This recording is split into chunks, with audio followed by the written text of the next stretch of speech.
everyone, welcome to Kitaabi Cabins. मेरा नाम वाणी है and in this episode I am going to bring to you a checklist of 5 books that I think are essential if you want to take care of your mental health or just grow emotionally. The first book that I want to recommend to you is actually the book जो मैंने सबसे recently discover करी. It's a children's book and I found it in Blossoms, which is a beautiful bookstore in the heart of Bangalore. So it's called The Heart in a Bottle and it's by Oliver Jeffers.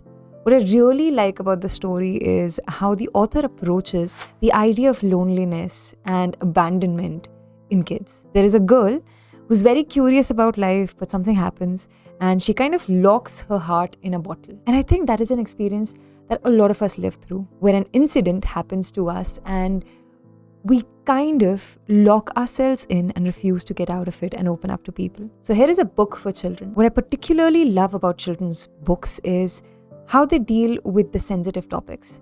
And sometimes we go around and read a lot of self-help book, but the way topics like these are handled there are beyond our understanding or beyond our comfort zone.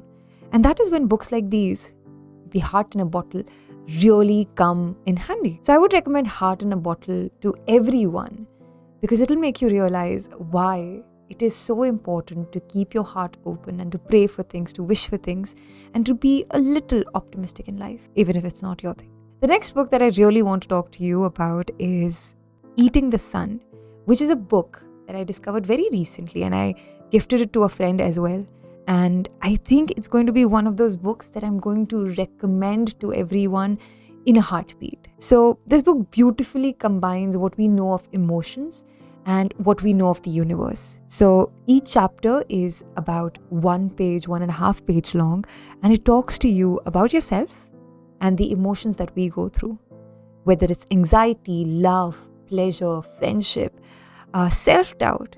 You cover everything and you learn to look at yourself as if you are matter, which you are, but you also learn to look at yourself as part of this universe. So in short, this book really combines science with expression of emotion, which I think is absolutely very unique about this book. The author is the same person who wrote the book Lost in Translation, which is again a beautiful portrayal of sorts about the words that and feelings that get lost in translation. One of the lines that has stayed with me from this book is, your luminosity is intrinsic, but your brightness will depend on who is looking at you. Each chapter drops lines like these and ends up in a humorous thought or a poetry that will make you pause and think back and reflect on everything that you've read until now and everything that you know about yourself until now. And I think each chapter will take you about, at max, 5 minutes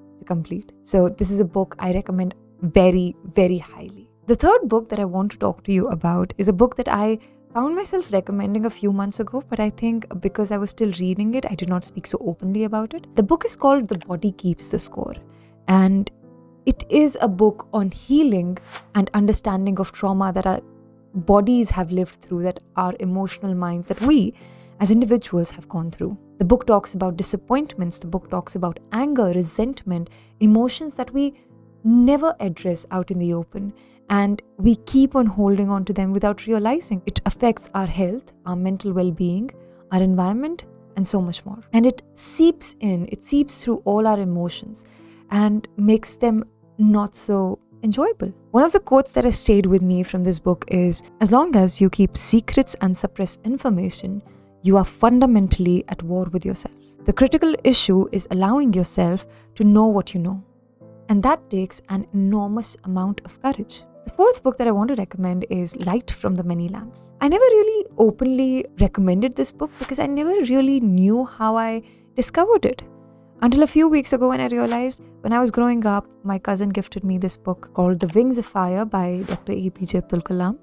And in that book is mentioned Light from the Many Lamps, which was the book that Dr. APJ Abdul Kalam would turn back to every time he would doubt himself or feel suffocated and would need inspiration. Now, Light from the Many Lamps is a collection of the most powerful thoughts, essays, poetries, ideas that have fueled the world for the past n number of years. It takes into consideration the most powerful, the most philosophical, and the most thoughtful people of the generations that have lived before us. Each word of the book will help you live beyond the expectations that you have set for yourself. It'll take you back to the times when we were growing up and we had certain set morals, but over time, because of growing up and becoming adults, we forgot that somewhere over the way. What I really like about Light from the Many Lamps is that it's just not a collection of thoughts, ideas, books, poetry, but it also gives you the incident that led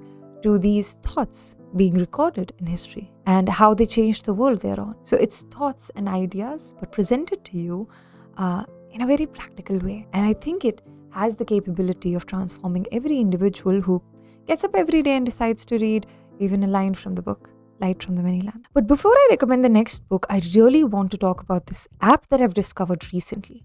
It's called Saga Fiction. And it is like Netflix, but for books, which is very interesting because all the books that are listed on the app are carefully handpicked by the editors so that you can read them and enjoy them. If you want to get started, what I'd really recommend to you is the titles Famous in Love and When in a Myth. Absolutely amazing. And another thing that I really like about the app is that certain books come in episode format. It's like TV series, but you're reading the script.